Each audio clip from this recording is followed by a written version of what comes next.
Oi pessoal, tudo bem? Nós vamos dar continuidade hoje na nossa aula sobre o sistema linfático, tá? Anatomia, fisiologia e o tratamento com a utilização da drenagem linfática manual. Pessoal, o sistema linfático ele compreende um sistema de vasos capilares e vasos de maior calibre que trabalham associado ao sistema linfático, tecido linfático e linfóide. Ele foi descrito pela primeira vez em 1627, tá? E utilização inicial falando sobre termos linfáticos em 1653. Então observa o quão antigo é esse sistema e quão pouco ele é lembrado, falado ou utilizado. O desenvolvimento do sistema linfático ele se dá em questões embrionárias junto com os primeiros folhetos mesenquimatais do embrião, tá? Ele surge como brotos endoteliais de veias e que, na opinião de vários embriologistas, eles podem ser associados ao sistema venoso e arterial posteriormente, por serem desenvolvidos de forma independente. Bom, sistema linfático. Ele desempenha uma função essencial para a vida, que é a absorção de proteínas, bem como de líquidos excedentes na região intersticial. Trabalha também com forma de remoção de bactérias e vírus, transporta células de defesa, em especial os linfócitos B, tá? E, como eu disse, a absorção de líquidos. O sistema linfático, ele transporta esses líquidos das regiões mais distais para regiões bem proximais, ou seja, todo líquido que está na região intersticial de pés, pernas, mãos, antebraços, são transportados não só pelo sistema venoso arterial, bem como pelo sistema linfático. Auxilia no trabalho de eliminação de células mortas, pois, como a gente vai ver um pouquinho mais para frente, um dos principais órgãos que trabalha junto ao sistema linfático é o baço, tá? Que auxilia nessa metabolização e eliminação de restos metabólicos, restos proteicos que ficam circulando no líquido intersticial, bem como de organismos unicelulares como vírus e bactérias que são aniquilados por macrófagos e linfócitos e eles são carreados pelo sistema linfático para serem excretados, tá bom? Trabalha também, como eu falei, como função imunológica, pois sabemos que um dos órgãos, como os linfonodos, armazenam grandes concentrações de linfócitos. A gente sabe que líquido intracelular, intersticial e intravascular, ele possui a mesma composição. Apresentam pequenas diferenças de concentrações proteicas e gases dentro desses líquidos. Porém, a base, né, desse líquido, chamado plasma sanguíneo, líquido citoplasmático, ou que está no interstício entre uma célula e outra, a mesma base formadora dele. Para que haja essa absorção do líquido que está no interstício, para um capilar linfático, existe uma necessidade de alteração pressórica. Entendam que, assim como no sistema cardiovascular, nós temos uma pressão arterial, no sistema linfático também existem alterações de pressão, em que, dentro de um capilar sanguíneo, você tem uma pressão, né? Vamos quantificar aí a pressão arterial, né, de 12 milímetros de mercúrio por 12 por 8, tá bom?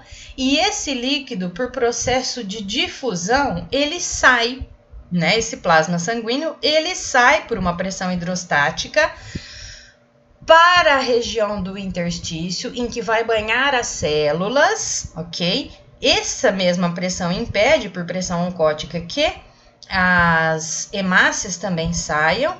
E por absorção hidrostática, esse líquido com células de defesa, grandes concentrações de proteína, são absorvidos pelos capilares linfáticos.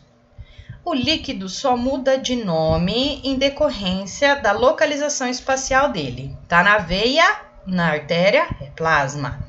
Tá no interstício, fluido ou líquido intersticial. Tá no capilar linfático, linfa. Então, pessoal, imagina que esse sangue, ele vem do coração, né? Que é o órgão bombeador do sistema cardiovascular. Quando ele chega na artéria, né, ele vai se subdividindo, anastomosando, diminuindo a luz do calibre até virar uma arteríola e um capilar.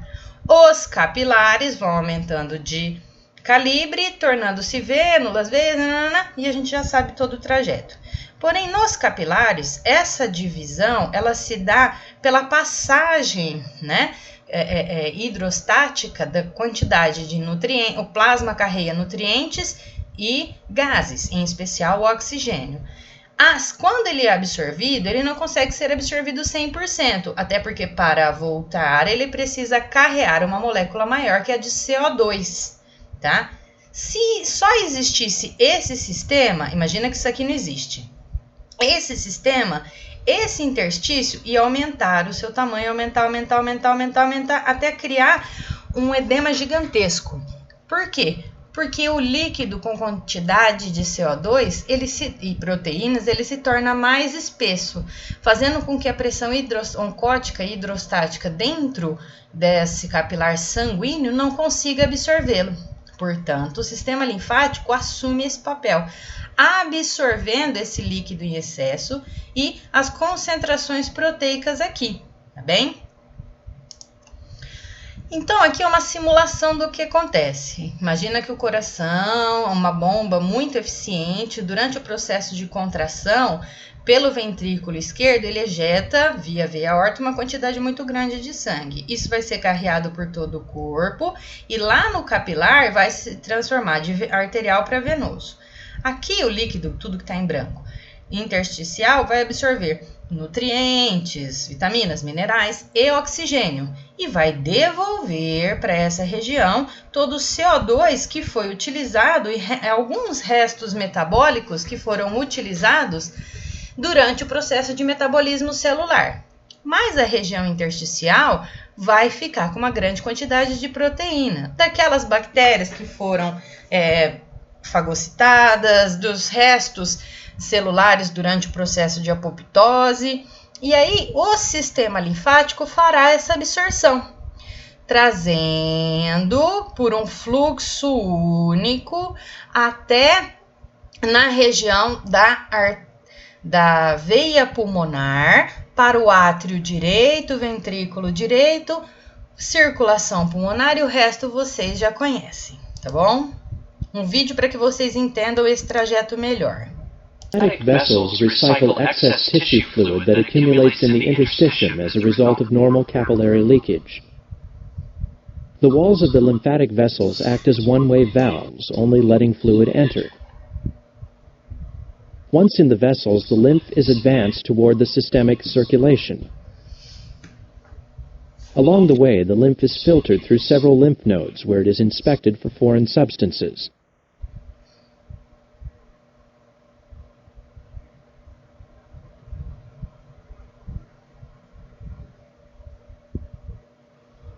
Upon reaching the thoracic duct, the lymph re-enters circulation. Espero que vocês tenham entendido pelo vídeo tudo o que eu falei.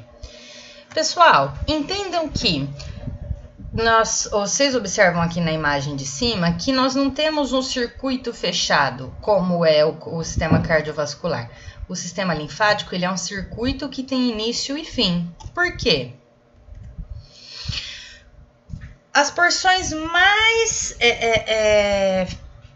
finais, vamos pôr assim, do sistema linfático, ou seja, os capilares linfáticos, eles não são fundidos em subdivisões arteriais e venosas. Aqui nós temos a porção final, o capilar linfático, em formato de dedo de luva, chamado dedo de luva. Então, esse aspecto, ele faz com que toda a linfa contida no interstício seja sugada para dentro desse vaso, para dentro desse capilar. e seguindo uma pressão, um sentido único, ele vai ser direcionado até a veia cava, até a veia pulmonar. Essa diferença faz com que todo o plasma sanguíneo passe por interstício e para o vaso linfático. Esse é um sistema paralelo ao sistema circulatório, não é integrado, mas ele é um sistema auxiliar, tá? Alguns anatomistas, alguns biólogos predeterminam que ele é um sistema associado. Por que ele é? Porque ele desemboca na veia pulmonar, na artéria pulmonar, perdão. Portanto,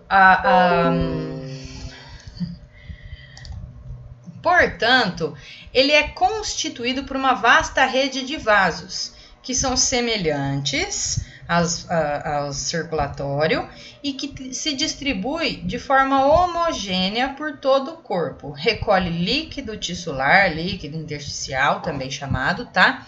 Que não conseguiu ser absorvido pelos capilares arteriais e venosos, constituído por vasos, órgãos e principalmente pela linfa. Os principais órgãos: baço, os linfonódios ou linfonódios, túnicas mucosas, né? Em especial as amígdalas, o timo e a medula óssea.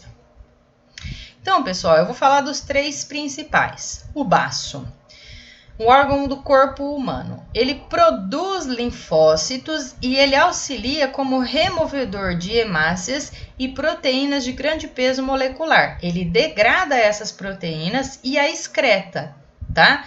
Tanto via fezes até como auxiliar urinário. O timo também é um órgão linfóide. É um órgão que ele está presente na criança de primeira idade. A criança de primeira idade ou primeira infância, de 0 a 5 anos de idade, em média, ele apresenta ainda esse órgão. Fica localizado na região torácica, logo abaixo da traqueia, entre o coração e o pulmão, tá bem? Ele também é formador de linfócitos e auxilia a criança, tá? Ele auxilia a criança em todos os processos bacterianos, infecciosos que essa criança possa vir a adquirir. Os principais linfócitos que tem ali são os linfócitos que ele herdou da mãe, tá? Durante o processo de gestação. As amígdalas ou tonsilas palatinas têm a função de reação imunológica. Por isso que muita criança tem dor de garganta, gripinha, garganta sempre fechada, porque as amígdalas, durante esse processo de reação imunológica, reação alérgica, elas vão se edemaciar, ocasionando dor, febre. Órgãos linfáticos, como eu falei, amígdalas ou adenoides, baços, linfonodos, timo. Cada órgão desse apresenta uma função dentro do nosso corpo humano. Todos são excessivamente necessários, porém, nós conseguimos viver com a remoção deles ou parcial deles. Não é incomum você ver que muitas crianças se submeteram à cirurgia para retirada das amígdalas, retirada de adenoides, principalmente na região nasal. Após acidentes, pode-se fazer a retirada do baço, que é a esplenectomia. Os linfonodos são muito retirados, principalmente após cirurgias para retirada de tumor, na mastectomia. E o timo, ele involui, ou seja, ele regride após a primeira infância. Quando o indivíduo chega na idade adulta, normalmente esse órgão já está inexistente, tá? Pessoal, as amígdalas, apesar de elas poderem ser retiradas, são órgãos que normalmente produzem grande quantidade de linfócitos, tá? A retirada de amígdalas era muito comum até alguns anos atrás. Hoje, com essas descobertas e a observação da grande necessidade delas, notou-se que elas se fazem mais do que importantes no corpo. Portanto, a retirada das amígdalas por muitos pediatras, otorrinos, laringologistas são feitas como última opção de tratamento, tá? Quando essa criança tem febre, muitas crises de febre, com temperaturas muito altas ou outras alterações ali. esses linfonodos apresentam uma formação rinifoide, tá? Formações nodulares em cadeias ganglionares, não são gânglios, tá? A cadeia é chamada ganglionar, mas eles não são gânglios porque gânglio só existe no sistema nervoso, tá bom? Eles são em grandes quantidades, excessivamente numerosos, e por eles correm linfócitos, macrófagos e plasmócitos em grande quantidade. Existe também essa presença no sistema cardiovascular, mas nos linfonodos você encontra isso em grande quantidade. Os linfonodos têm um diâmetro que oscila entre 1 e 20 milímetros, mais ou menos, e é variável de pessoa para pessoa, e obviamente o tamanho também varia pelo tamanho do indivíduo, né? O meu linfócito vai ser muito maior do que o de um bebê. A sua coloração muda mediante localização, porque os linfócitos em si, eles sofrem interferência mediante ao líquido intersticial que ele irá trabalhar, né? No intestino, uma característica branca, leitosa, pela drenagem, pela concentração de líquidos em decorrência da absorção de nutrientes e da alimentação que a pessoa tem, né? No pulmão, quanto maior a quantidade, a área ou o local que você mora que apresente grande quantidade de poluição, mais escurecido, podendo ser até enegrecido. Já próximo, por exemplo, dos membros, uma coloração levemente amarelada, tá? Um tom semitransparente, se não houver um processo infeccioso ali. Eles normalmente se fundem em grupos, podendo haver um ou outro dispersado aleatório, e se localizam bem próximo do trajeto de vasos sanguíneos de maior calibre, né? Principalmente, por exemplo, artéria braquial, artéria femoral. Aí só um exemplo para vocês entenderem, depois vão ver mais fotos que eu vou explicar. Adenopatias ou alterações dos linfonodos se dão em formato de íngua. Sabe quando você vai no dentista, tira um dente, trata um canal, faz um tratamento para infecção de gengiva, e aí você palpa o seu pescoço ou abaixo da sua mandíbula e parece aqueles nódulos inchados? Olha, me deu até íngua, né? Significa que a proliferação ou aumento de líquido dentro desse local, associado à presença de bactérias ou substâncias de caráter infeccioso ou inflamatório, vão causar esse aumento dessa localidade. Como eles estão não estão abaixo de tecidos ósseos, né? Alguns, você consegue palpar e ver essas presenças edemaciadas dos linfonodos, podendo dobrar o tamanho desse linfonodo. O baço é um dos principais órgãos do sistema linfático, tá? Ele é excluído da circulação linfática, ou seja, ele responde à circulação cardiovascular, interposto pela circulação sanguínea e que tem uma drenagem venosa obrigatória. A sua drenagem venosa passa obrigatoriamente pelo fígado para auxiliar nessa metabolização, nessa quebra proteica de organismos unicelulares e de organismos de proteínas que você encontra dispersada no interstício, principalmente após exudatos ou processos de apoptose celular.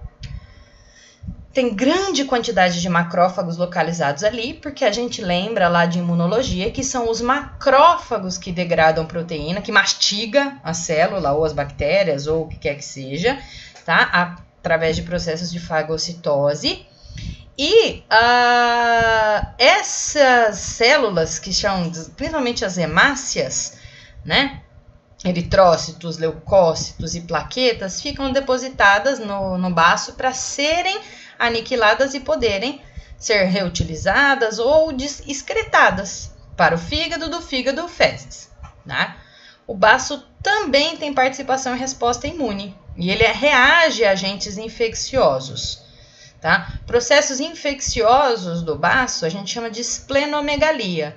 A esplenomegalia tem vários fatores que desencadeiam isso daí, tá? Em especial alterações de fígado E a retirada do baço é chamada de esplenectomia. Esse órgão, o timo, é um órgão linfático mais desenvolvido no período pré-natal. Ele é desenvolvido para que a criança, ao nascer, ao sair do ambiente intrauterino, não sofra ação do meio, ou seja, que o nenezinho, quando ele sai da barriga da mãe, ele não tem um processo infeccioso ou um processo inflamatório muito grande a ponto dele ter riscos à sua vida, tá? Ele é o berçário de formação dos linfócitos T, que depois serão migrados e produzidos pela medula óssea, lembrando que os ossos da criança ainda não estão formados, tá? Então, ainda por ser uma cartilagem, eu estou falando da criança recém-nascida, por estarem sendo formados, ainda não tem produção sanguínea em grande escala ali, bem como não há produção de linfócitos. Linfócitos T, posteriormente, ou na gente que já está velho, é produzido na medula óssea. E também é o órgão responsável por maturação. Esse órgão, ele vai involuir ou ele vai perder a sua eficiência normalmente quando começa a entrar na segunda infância, entre 10, 12 anos de idade, tá? Lá pelos 20, 18, 20 anos, ele já evoluiu completamente. Algumas pessoas não têm nem sinal do aparecimento desse órgão. Os vasos linfáticos é uma rede de vasos que coleta esse ultrafiltrado do plasma, porque a gente sabe que o plasma sai do capilar arterial venoso, passa para o interstício, o líquido, né? E o líquido é absorvido pelo capilar linfático, tá? São formados de endotélio, são vasos que possuem 3 camadas e com troncos de túnica adventícia mais reforçada. Ele é mais durinho do que, por exemplo, um capilar artério venoso, tá bom? Esse é um dos principais órgãos que a gente tem, junto com o baço e os outros. O linfonodo, ele é o órgão de filtragem inicial de toda a linfa que passa pelo corpo. A linfa ela é coletada por vasos aferentes. Esses vasos aferentes, que vêm lá do capilar, lá daquilo que estava no seu pé, do dedinho mindinho do pé esquerdo, é absorvido por via aferente e vai passar por esse conjunto de linfócitos, ou linfonodos, perdão, linfócitos não, conjunto de linfonodos, tá? Eles são absorvidos e aqui no meio do órgão, uma região que contém linfócitos e células que detectam e destroem bactérias ou fungos também, principalmente dentro dessa região folicular. Os macrófagos vão fazer a degradação, mastigar essas proteínas e será passado por coletores eferentes para os vasos de maior calibre, para que assim eles possam chegar ali na veia pulmonar. Observe essa formação aqui, ó, pessoal. Tá vendo uma válvula? Guarda isso aí na memória que eu vou falar já já. Aqui, ó, coletores eferentes, tá? Região que é da região dos vasos, né, para levar para os vasos de maior calibre. A principal formação linfonodal nós temos na região inguinal, na região axilar, próximo de todas as mamas, região do pescoço, em especial ao redor do músculo esternocleidomastoideo e abaixo da mandíbula, tá bom? Pessoal, eu vou postar um PDF com as principais vias linfáticas e linfonodos para vocês olharem. Não vou projetar, porque senão essa aula vai ficar com as 3 horas de gravação, tá bom? E aí é muita coisa, mas eu vou disponibilizar outros vídeos, tanto com a parte prática de como fazer, até com a nossa parte teórica, tá? Assim que a gente voltar, eu vou tentar refazer essas aulas com vocês, ok? Para a gente poder ter essa vivência de como aplicar a drenagem linfática manual. Pessoal, a linfa, lembra que eu falei dessas válvulas aqui, que eu queria que vocês guardassem essa memória? A linfa, pessoal, quando ela passa pelo capilar linfático, ela não pode sofrer refluxo, ela não pode voltar. não é? Porque senão todo aquele líquido que ela drenou aqui do pé, conforme ela vai subindo, se ela sofre refluxo, sobe um pouco, desce um pouco, sobe um pouco, desce um pouco, ou seja, vai ficar do mesmo jeito, tá bom? Então, a necessidade de subir essa linfa é maior. Então, conforme a contração do sistema músculo-esquelético, você está andando, está contraindo a panturrilha, a coxa, isquiotibiais, isso aqui aperta dos dois lados e essa compressão, esse aperto, faz com que a linfa seja ejetada. Se eu aperto aqui no meio, o líquido não vai para baixo e para cima? Se eu tenho válvulas que fecham, o líquido tem que seguir um sentido obrigatório, tá? O canal torácico é a via final. É essa via que vai desembocar lá na veia pulmonar, tá bom? E para chegar no átrio direito. Então, pessoal, o canal torácico, ele vai vir com a absorção, né, de troncos lombares, cisternas, ductos, para que possa chegar nessa região, olha aqui, artéria pulmonar, tá? Para que possa ser absorvido e que possa ser dispersado aí todo esse excesso de líquido, ou esse líquido que foi absorvido, tá?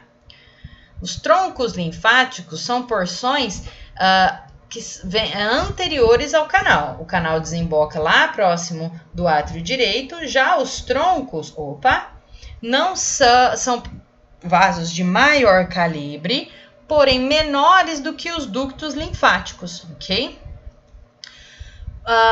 Os troncos linfáticos são a associação ou o processo em que os capilares linfáticos se fundem em grandes quantidades para chegar nos linfonodos via aferente, e quando eles desembocam como via eferente, eles têm esse nome de tronco linfático lombar, tronco linfático intestinal, tronco linfático subclávio, o nome já diz onde ele tá, gente? Tronco linfático jugular, tronco linfático intercostal, entre as costelas, obviamente, e troncos linfáticos broncomediastinais, tá? E como vasos ainda de menor calibre, que causam a associação dos principais linfonodos, nós temos o ducto torácico direito e o ducto torácico. Ducto torácico direito compreende hemiface, metade da cabeça, hemitórax direito e todo o membro superior direito. Já o ducto torácico compreende toda a porção de hemiface, metade da cabeça, hemitórax esquerdo, membro superior esquerdo, região abdominal e pélvica total e os membros inferiores, tá? Então, o ducto linfático direito, ele é a união dos troncos subclávio, jugular e broncomediastinal do lado esquerdo, e o ducto torácico, a união dos troncos subclávio, jugular, broncomediastinal esquerdo e os troncos lombares, intercostais, intestinais direito e esquerdo. Pessoal, é óbvio que isso durante a técnica de drenagem linfática manual, ela não é tão observada porque a técnica é feita de uma forma bilateral, muito similar. Portanto, pessoal, é só a título de curiosidade, mas é bacana que vocês saibam que isso é assim, tá?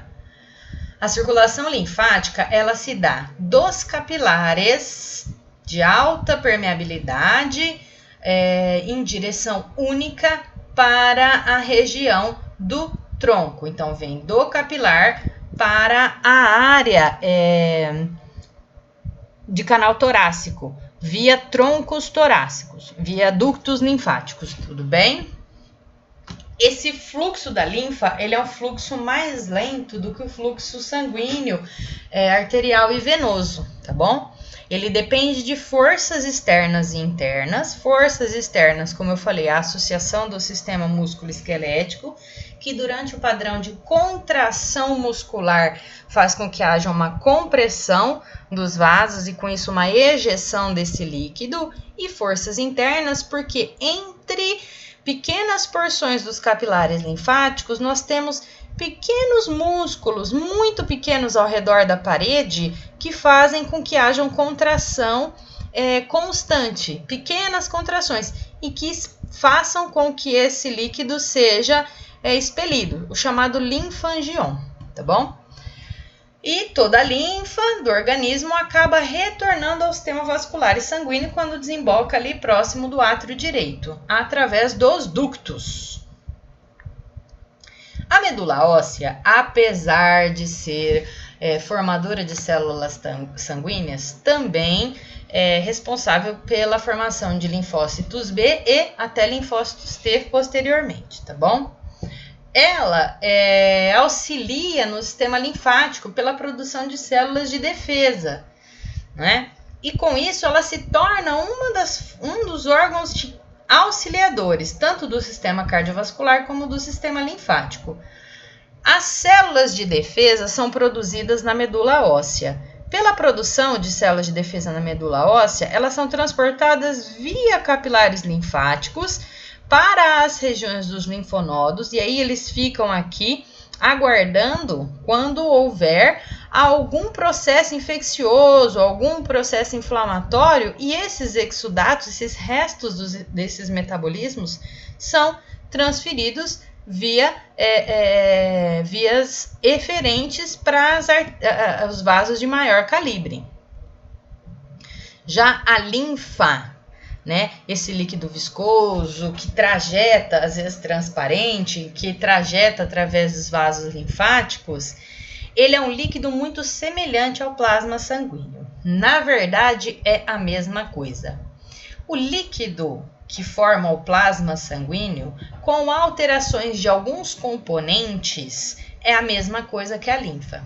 Vamos entender o seguinte: líquido linfático é o plasma sanguíneo que, após passar pelo interstício, absorve restos celulares, restos de exudato metabólico, né? Estruturas unicelulares como bactérias, vírus, alguns fungos também podem ser absorvidos, transportados pela linfa, são até os linfonodos, são aniquilados por macrófagos, chegam no baço para serem metabolizados, quelados, quebrados e assim poderem ser dispersados em forma de urina, fezes, sei lá. A sua composição é muito semelhante à do sangue, mas não tem hemácias, ok? Apesar de conter grandes quantidades de glóbulos brancos, os linfócitos, e a mesma constituição do líquido que banha o líquido sanguíneo, ele não tem quantidade de hemácias por serem estruturas de grande peso molecular e não conseguirem passar dos vasos sanguíneos para o interstício, tá? Ah, professor, e quando tem hematoma? Né? Aí já é um processo que vocês vão ter que pegar lá na patologia, nas aulas de patologia, pode olhar. Então, quando há hematoma, quando há outros processos infecciosos também, hematoma, hemorragia localizada, principalmente de caráter subcutâneo na pele, a linfa é um dos principais carreadores, mas aí já entra como fonte de patologia. Desculpa a falha aí, meu povo, mas a aula dentro de casa é assim, tá?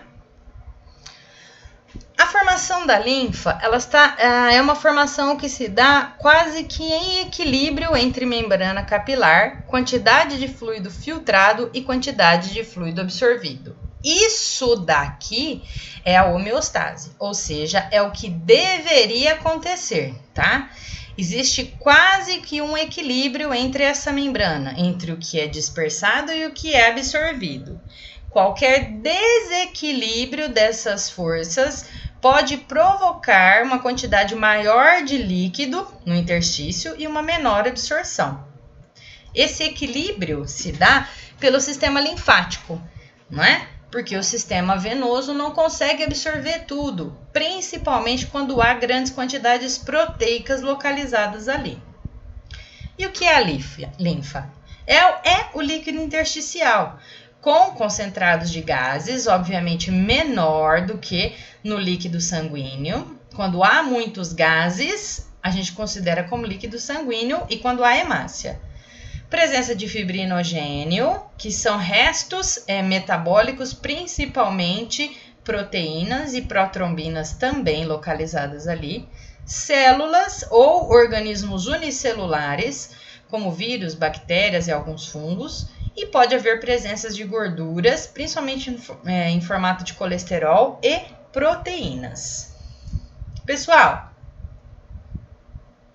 quando vocês leem tudo isso dessa composição desse líquido, se você tiver alterações ou concentrados de excesso de proteínas, falta de proteína, excesso de gás, falta de gás, grandes quantidades de células dispersadas ali, você não vai ter uma patologia muito conhecida como o edema. O edema, ele apesar de ser um dos sinais flogísticos, ou seja, um dos sinais de processo inflamatório, também é um sinal ou um sintoma de várias patologias.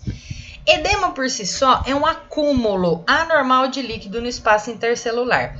O espaço intracelular entre as células vai acumulando grande quantidade de líquido. O sistema venoso não consegue absorver essa grande quantidade de líquido e muitas vezes o sistema linfático, por estar sobrecarregado, também não consegue absorvê-lo. E com isso causa uma alteração do aumento do volume líquido, tá? Pode se apresentar em várias cavidades do corpo, regiões articulares, intracavitárias, como pericárdio, pleura, né, edema pleural, edema cardíaco, e bem como em regiões intramusculares, tecido, né, edema no pé, edema tissular, que é dos tecidos epiteliais.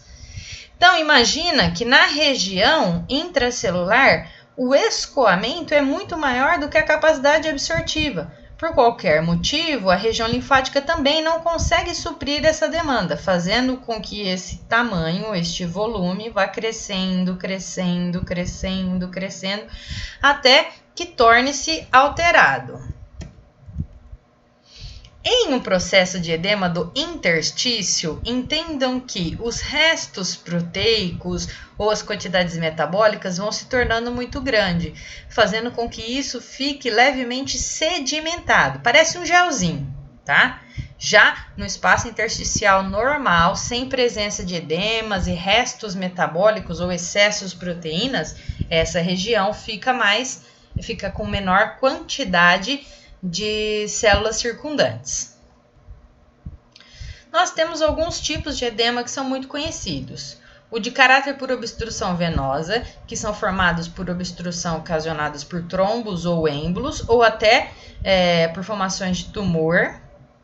As obstruções linfáticas, também ocasionadas por neoplasias, principalmente processos infecciosos e parasitoses, quando a pessoa apresenta grande quantidade de parasitas. Normalmente ocasiona-se isso na região abdominal, por presença de amebíase, parasita de lombriga, essas coisas, tá bom? E até por alterações congênitas.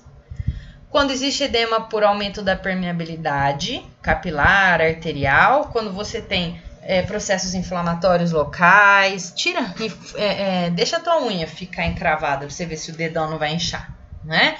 Ou quando você bate algum local por contusão direta, queimaduras, a gente falou lá na aula de queimados, de dermato funcional, que uma dos principais, o sintoma imediato da queimadura é o edema localizado, bem como por alterações hormonais, tá? A mulher mesmo é uma prova viva disso.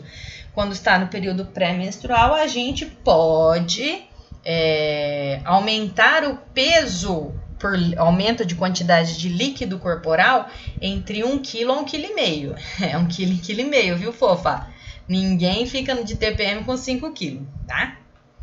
E por aumento da pressão capilar, que é obstrução avenosa. Quando você tem, por exemplo, uma compressão de caráter mecânico, a obesidade. Imagina um ventre abdominal com grande quantidade de tecido adiposo recaindo por cima das veias, artérias, né, comprimindo ali aquela região. Ou um caso que é muito conhecido, como por exemplo a mulher grávida, em que nas últimas semanas de gravidez a criança fica depositada, ela fica sentada em cima das artérias e das veias de maior calibre da mãe, fazendo com que isso cause uma compressão.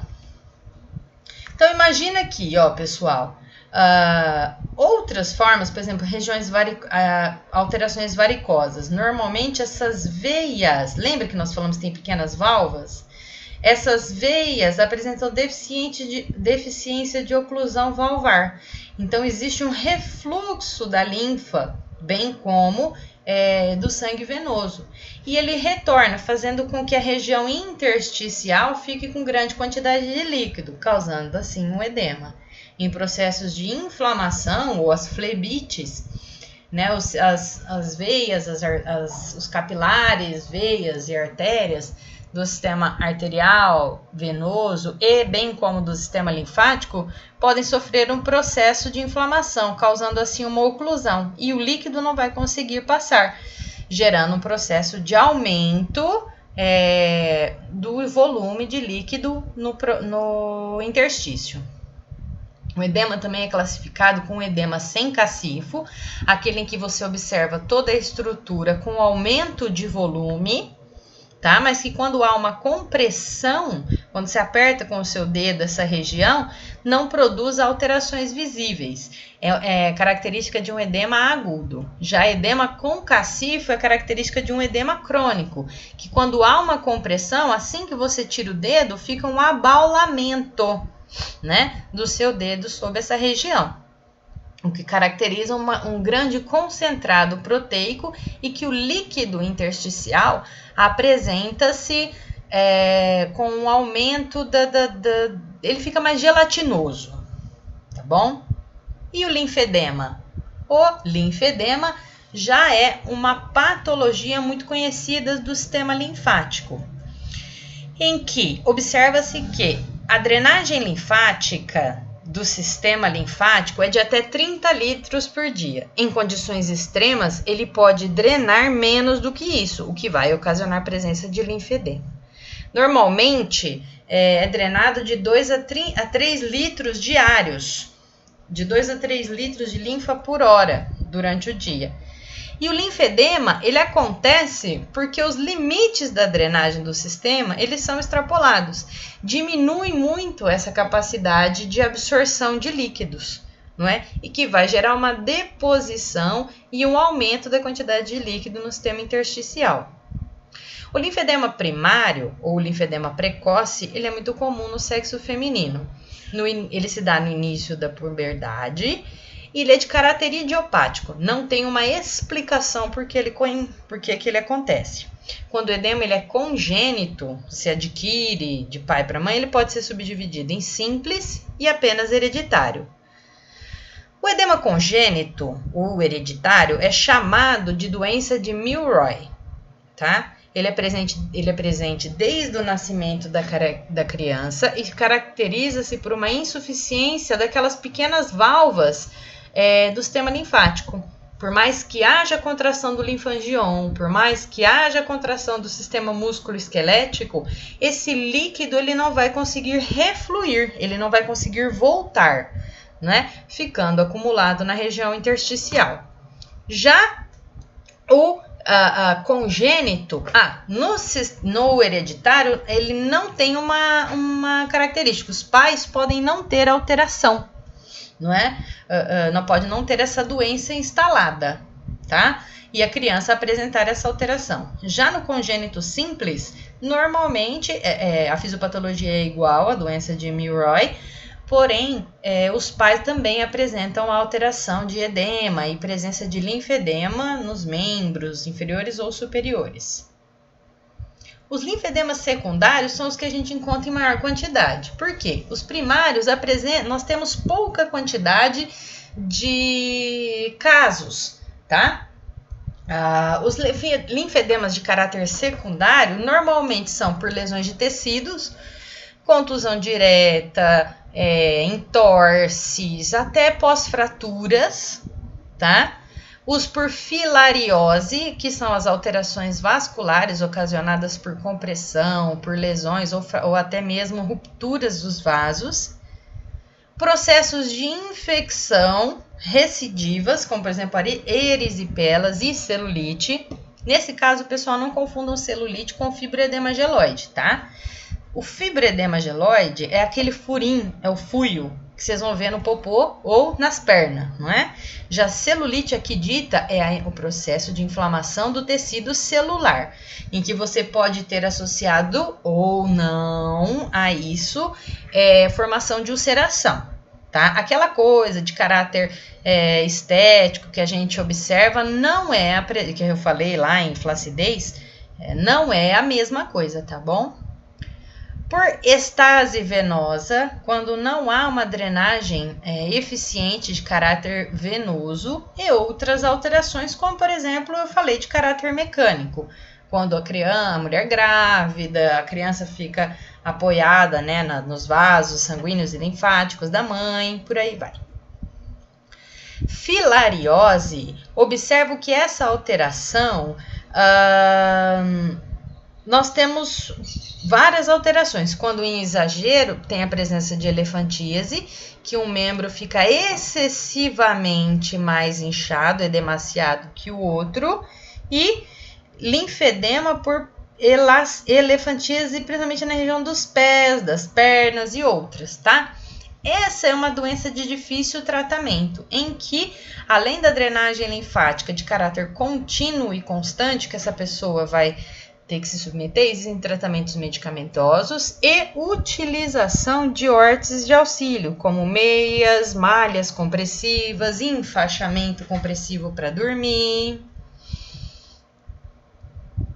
O linfedema secundário, como produção de metástase e tumores malignos, ressecções cirúrgicas, fibroses após radioterapias, também a gente encontra bastante. Metástase, principalmente de região bexiga, útero ou região intestinal, causa a presença de linfedemas abdominais e membros inferiores. Ressecção cirúrgica, ou por exemplo, a mastectomia, em que faz a retirada da mama, todo o tecido mamário e região de linfonodos axilares, também está presente. A fibrose após radioterapia acontece também bastante, mas são todos casos secundários a uma patologia de primeira instância. E observe que, com exceção da metástase, a ressecção e a fibrose após cirurgias ou radioterapia são complicações que a pessoa tem em decorrência da necessidade da manutenção da vida. Então, é retirado, né, esse tecido, esse linfedema, e com isso não há uma substituição desse tecido e vai gerando um aumento da quantidade de líquido intersticial. Aí só para vocês entenderem, né? É feita aqui a retirada da mama e a retirada dos linfonodos axilares. Existem fotos e imagens melhores? Sim, mas eu achei que ficaria muito chocante para colocar aqui na aula. Então eu deixo aí para vocês, título de curiosidade. Dá uma pesquisada melhor. Olha na internet, digita lá, mastectomia, retirada de linfonodos axilares. Ou digita fotos para vocês verem como fica, né? Sequela de retirada de linfonodos. Né? As principais cirurgias são as cirurgias de mastectomia e cirurgias abdominais, tá?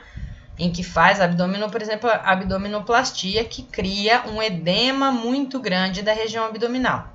Na região da mama, você até consegue reconstruir, como vocês estão vendo aqui, a mama.